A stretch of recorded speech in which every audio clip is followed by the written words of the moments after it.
Hello everyone, welcome back to my channel. आज इस video में हम पढ़ेंगे क्लास 8 साइंस का chapter second, micro organism friend and foe. Friend means जैसे आपको पता ही है दोस्त, एंड फो मीन्स होता है एनिमी, जो हमारा शत्रु होता है, दुश्मन होता है। यानी मैक्रो ऑर्गेनिज्म हमारे लिए अच्छे भी होते हैं, हमारे दोस्त भी होते हैं, हमारे लिए बुरे भी होते हैं, हमारे एनिमी भी होते हैं। You have seen several kind of plant and animals. तुमने अनेक तरह के प्लांट और एनिमल देखे होंगे। However, these are other living organisms around us which we normally cannot see. जबकि हमारे चारों तरफ दूसरे लिविंग ऑर्गेनिज्म भी रहते हैं जिन्हें हम नॉर्मली आंखों से नहीं देख सकते हैं, यानी बिना मैक्रोस्कोप या मैग्नीफाइंग ग्लास की हेल्प से नहीं देख सकते। इनको देखने के लिए हमें मैक्रोस्कोप की हेल्प लेनी पड़ेगी। These are called micro organisms और मैक्रोब्स, और इन्हीं को हम क्या बोलते हैं? मैक्रो ऑर्गेनिजम्स एंड मैक्रोब्स बोलते हैं। फॉर एग्जाम्पल के लिए you might have observe that during the rainy season most bread gets spoiled. क्या देखते हो, जब बारिश का सीजन होता है उस समय जो ब्रेड में नमी आ जाती है तो वो ब्रेड जो हो जाता है स्पॉइल्ड का मीनिंग होता है खराब हो जाता है। And its surface gets covered with greyish white patches, और उसका पूरा सरफेस, उसके ऊपर की सतह जो होती है क्या हो जाती है? कवर अप हो जाती है, पूरी ढक जाती है। किससे? ग्रेस, जो ब्राउन वाइट, पेचेज मीन्स होता है धब्बों से ढक जाते हैं। ब्राउन वाइट के कलर के उसके ब्रेड के ऊपर धब्बे बन जाते हैं। Observe these patches through a magnifying glasses, और आप क्या करो, इन पेचेज को, इन धब्बों को मैग्नीफाइंग ग्लासेस से देखो। You will see tiny black rounded structures. तुम्हें क्या दिखाई देगा? उसमें छोटे छोटे ब्लैक कलर के राउंड स्ट्रक्चर्स दिखाई देंगे। डू यू नो, क्या तुम जानते हो? व्हाट दीज स्ट्रक्चर्स आर, ये स्ट्रक्चर्स क्या हैं? And where do these come from, और ये स्ट्रक्चर्स कहाँ से आते हैं? Macro organisms. अब हम यहाँ पर मैक्रो ऑर्गेनिज्म के बारे में पढ़ेंगे। यहाँ पर एक्टिविटी दे रखी है। एक्टिविटी देखते हैं क्या है एक्टिविटी में। Collect some moist soil from the field in a beaker. एक बर्तन में क्या करो, एक गीली मिट्टी रख लो। And add water to it, और उसमें थोड़ा सा पानी डाल दो। After the soil particles have settled down, जब मिट्टी है वो नीचे सेटल हो जाएगी, यानी नीचे बैठ जाएगी। Observe a drop of water from the baker under a microscope, और फिर क्या करो, एक उसमें से एक बूंद पानी की ले लो और उसे माइक्रोस्कोप की हेल्प से उसे क्या करो, ऑब्जर्व करो, उसे देखो। व्हाट डू यू सी, तुम्हें क्या दिखाई देता है? क्या दिखाई देगा? उसमें छोटे छोटे से टाइनी और मैक्रो ऑर्गेनिजम्स होंगे उसमें। एक्टिविटी, नेक्स्ट एक्टिविटी दे रखी है। Take a few drops of water from a pond, तालाब से कुछ बूंद पानी के ले लो। Spread on a glass slide, और एक शीशे की स्लाइड पे उसे रख दो। And observe through a microscopes, और माइक्रोस्कोप्स की हेल्प से उसे देखो।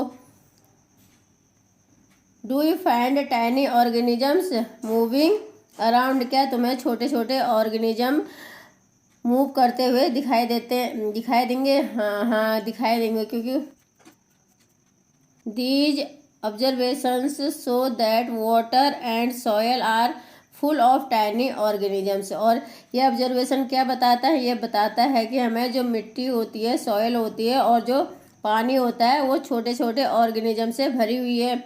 दो not all of them fall into a category of मैक्रोब्स, यद्यपि इन सभी को हम मैक्रोब्स नहीं कह सकते, उस कैटेगरी में नहीं रख सकते। दीज मैक्रो ऑर्गेनिजम्स और microbes are so small in size that they can not be seen with the unaided eyes, और ये मैक्रो ऑर्गेनिजम्स या मैक्रोब्स इतने छोटे होते हैं साइज में, उनका साइज इतना छोटा होता है कि उन्हें हम अनएडेड, नग्न आँखों से, अनएडेड आइज मीन्स होता है नग्न आँखों से, यानी बिना नॉर्मली आँखों से, बिना माइक्रोस्कोप या मैग्नीफाइंग ग्लास की हेल्प से नहीं देख सकते। हमें उनको देखने के लिए हमें माइक्रोस्कोप की हेल्प लेनी पड़ेगी। Some of these such as fungus that grows on bread can be seen with a magnifying glasses. उनमें से कुछ फंगी जो होते हैं वो ब्रेड के ऊपर होते हैं जिनको हम देख सकते हैं मैग्नीफाइंग ग्लासेस की हेल्प से. Other can not be scene without the help of a microscopes. जबकि दूसरे हम बिना माइक्रोस्कोप की हेल्प से नहीं देख सकते. That is why these are called micro organisms और माइक्रोब्स. इसीलिए इनको माइक्रो ऑर्गेनिजम्स या माइक्रोब्स कहते हैं. Micro organisms are classified into 4 major groups. इनको माइक्रो ऑर्गेनिजम्स को 4 भागों में बांटा गया है, मुख्य 4 भागों में बांटा गया. These groups are bacteria, fungi, protozoa and some algae. ये सारी इनकी कैटेगरी है. Bacteria, fungi, protozoa and algae, ये इनकी कैटेगरीज है. 4 मेजर कैटेगरीज हैं मैक्रो ऑर्गेनिजम्स की. Some of these common macro organisms are shown in figure 2.1 and 2.2 में. Viruses are also macroscopic. जो वायरस होते हैं वो भी माइक्रोस्कोपिक होते हैं, यानी बिना माइक्रोस्कोप की हेल्प से उनको भी नहीं देखा जा सकता. But are different from other micro organism से. लेकिन ये दूसरे माइक्रो ऑर्गेनिजम से अलग होते हैं. They however reproduce only inside the cells of the host organism. और ये रिप्रोड्यूस होते हैं, यानी ये कहाँ पर बढ़ते हैं, जब इनको कोई भी किसके अंदर इनसाइड अंदर बढ़ते हैं किसके, होस्ट ऑर्गेनिज्म. यानी कोई भी इनको अगर जिंदा रहना है तो इनको कोई भी बॉडी पार्ट चाहिए, चाहे वो एनिमल्स की हो, इंसेक्ट की हो या ह्यूमन बीइंग हो.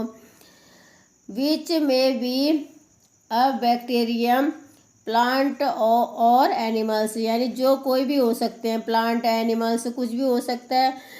Some of the viruses are shown in figure 2.5. Common elements like cold, influenza, and most coughs are caused by viruses. Elements होता है बीमारियां, जो नॉर्मली जो कॉमन बीमारियां होती है, जैसे हो गया कोल्ड, हो गया इन्फ्लुएंजा, फ्लू, एंड जो ज़्यादातर कफ मीन्स खांसी, ये किसके कारण होते हैं, ये सब वायरस के कारण होते हैं. Serious disease like polio and chicken pox are also caused by viruses. जो गंभीर बीमारियां हैं वो जैसे पोलियो हो गया, चिकन पॉक्स हो गया, ये भी वायरस के कारण ही होते हैं. Disease like dysentery and malaria are caused by protozoa. और जो डायसेंट्री है और मलेरिया ये प्रोटोजोआ के कारण होता है. वियर है, जबकि typhoid and tuberculosis are bacterial disease. और जो टाइफॉइड है और ट्यूबरक्लोसिस है ये बैक्टीरिया से होने वाली बीमारियां हैं. You have learned about some of these organisms in class 6 and 7. और तुमने कुछ मैक्रो ऑर्गेनिज्म के बारे में क्लास 6 और 7 में तो पढ़ा ही है. ये देखो यहाँ पर ये बैक्टीरिया दिखा रखे हैं पिक्चर में. क्लेमाइडोमोनस, और ये पिक्चर है क्लेमाइडोमोनस. और ये क्या किसकी है, ये स्पाइरोजायरिया. क्लेमाइडोमोनस और स्पाइरोजायरिया ये दोनों क्या है, एल्गीज हैं. अमीबा, और ये किसकी पिक्चर है, अमीबा की. और ये क्या है, प्रोटोजोआ. और ये क्या है, ब्रेड मोल्ड, पेनिसिलियम और एस्परजिलम्स, ये फंगी हैं. वायरसेस, यहाँ पर वायरसेस की पिक्चर दे रखी है. Where do micro organisms live. Micro organisms कहाँ रहते हैं. माइक्रो ऑर्गेनिजम्स में भी single celled like bacteria, some algae and protozoa. जो माइक्रो ऑर्गेनिज्म हैं ये सिंगल सेल्ड भी हो सकते हैं, जैसे बैक्टीरिया, कुछ एल्गी और प्रोटोजोआ. और multi cellular such as many algae and fungi. और मल्टी सेलुलर भी हो सकते हैं, कुछ जो एल्गी हैं और फंगी हैं। They live in all types of environment, और ये सभी तरह के इन्वायरमेंट में रहती हैं। Ranging from ice cold climate to hot spring, बहुत ठंडे जगह पे भी ये रह सकती हैं और गर्म पानी में भी रह सकते हैं। And desert to marshy land, और रेगिस्तान में भी रह सकते हैं, दलदली लैंड में भी रह सकते हैं, दलदली ज़मीन में भी रह सकते हैं।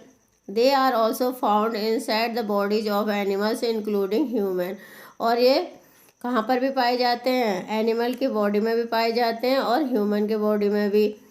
सम macro organisms grow on other organisms while others exist freely, कुछ ऑर्गेनिजम्स जो हैं ग्रो करने के लिए, उनको बढ़ने के लिए दूसरे ऑर्गेनिज्म की ज़रूरत होती है, दूसरे ऑर्गेनिज्म के बॉडी में रहते हैं, जबकि कुछ फ्रीली एग्जिस्ट करते हैं, वो उनको सर्वाइव करने के लिए, उनको ज़िंदा रहने के लिए किसी की भी बॉडी की ज़रूरत नहीं होती है।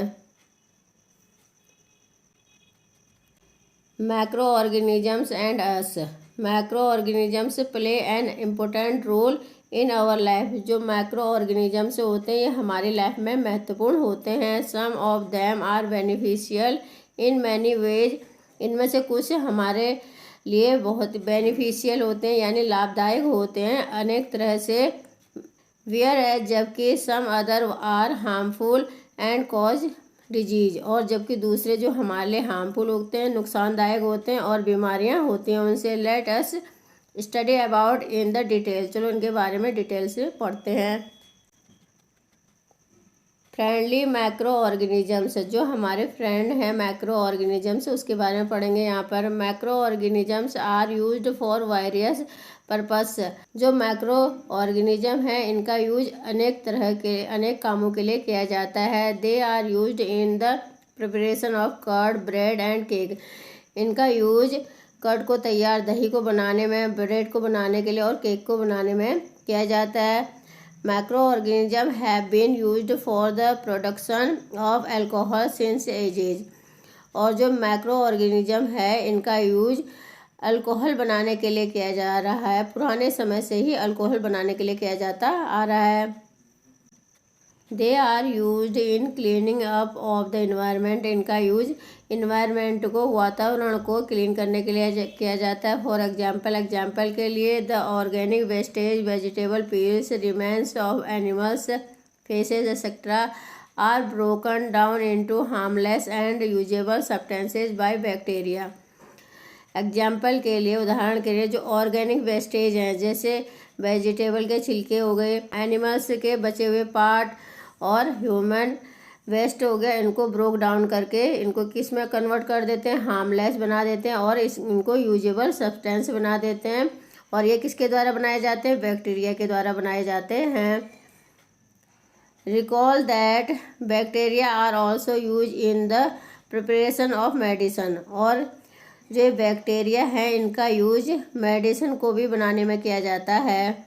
In agriculture they are use to increase soil fertility by fixing nitrogen, और एग्रीकल्चर खेती में भी ये क्या करते हैं, इंक्रीज यानी बढ़ा देते हैं सॉयल फर्टिलिटी, यानी जो मिट्टी की उपजाऊ शक्ति होती है उसको ये बढ़ा देते हैं, किसके द्वारा, नाइट्रोजन को फिक्सिंग करके, नाइट्रोजन की फिक्सिंग के द्वारा ये सॉइल की उपजाऊ शक्ति को बढ़ाते हैं।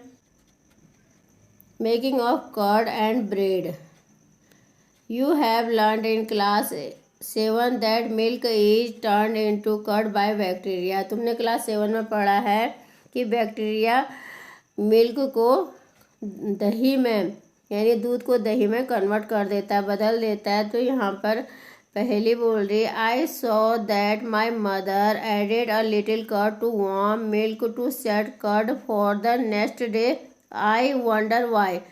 ये बोल रही है कि मैंने अपनी मम्मी को गर्म दूध में थोड़ा सा दही डालते हुए देखा और दूसरे दिन क्या देखती हूँ, जो जिस मिल्क में दही डाल रखा वो पूरा ही दूध जो है दही में कन्वर्ट हो गया है।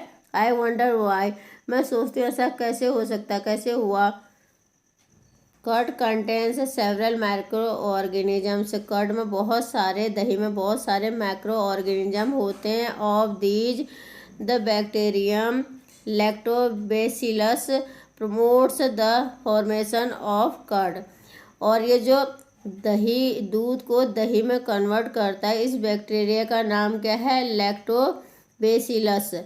इस नाम को भी आप इस बैक्टीरिया का नाम याद रखो, इसका नाम है Lactobacillus. It multiplies in milk and convert into curd.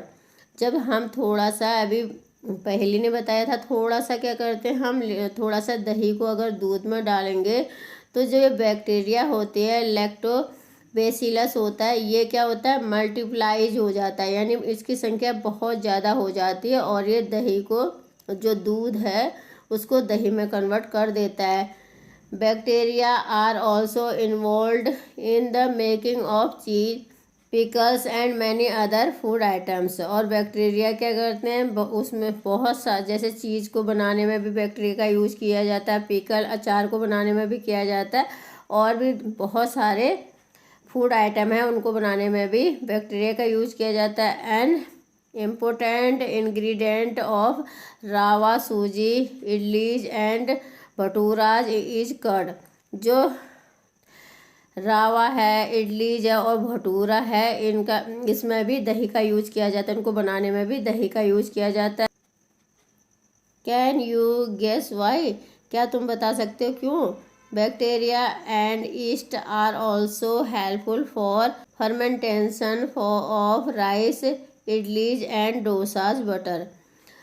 जो बैक्टीरिया है और ईस्ट है, ये भी हेल्प करता है राइस में, इडलीज में एंड डोसा बटर में बनाने में हेल्प करता है, इनमें भी इनका यूज़ किया जाता है।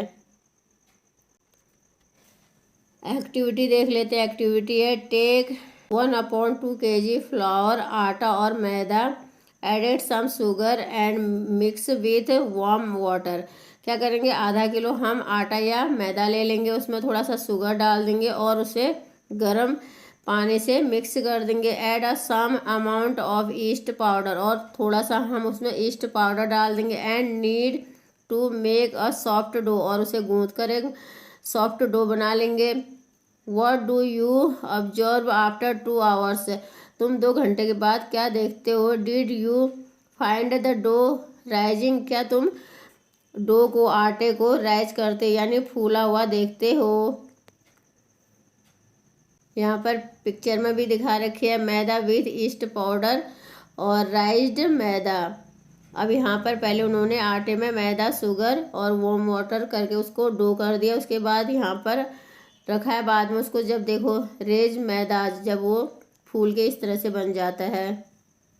East रिप्रोड्यूसेज rapidly and produce carbon dioxide during respiration. जो ईस्ट होता है ये रैपिडली, बहुत जल्दी जल्दी रिप्रोड्यूस करता है, और प्रोड्यूस करता है, किस चीज़ का प्रोड्यूस करता है? कार्बन डाइऑक्साइड को। रिस्पिरेशन के, जब ये रिस्पिरेशन करता है उसके दौरान ये कार्बन डाइऑक्साइड को प्रोड्यूस करता है। Bubbles of the gas fill the dough, और जो डो होता है उसमें गैस भर के उसको बबल हो जाते हैं, उसमें गैस के बबल भर जाते हैं। एंड इंक्रीज इट्स वॉल्यूम, और इसके वॉल्यूम को बढ़ा देता है। This is the basis of the use of east in the baking industries for making breads, pastries and cakes. और जो बेकिंग इंडस्ट्रीज होती है वो ईस्ट का यूज ब्रेड को बनाने में, पेस्ट्रीज को बनाने में और केक को बनाने में करते हैं। Thank you watching for my video.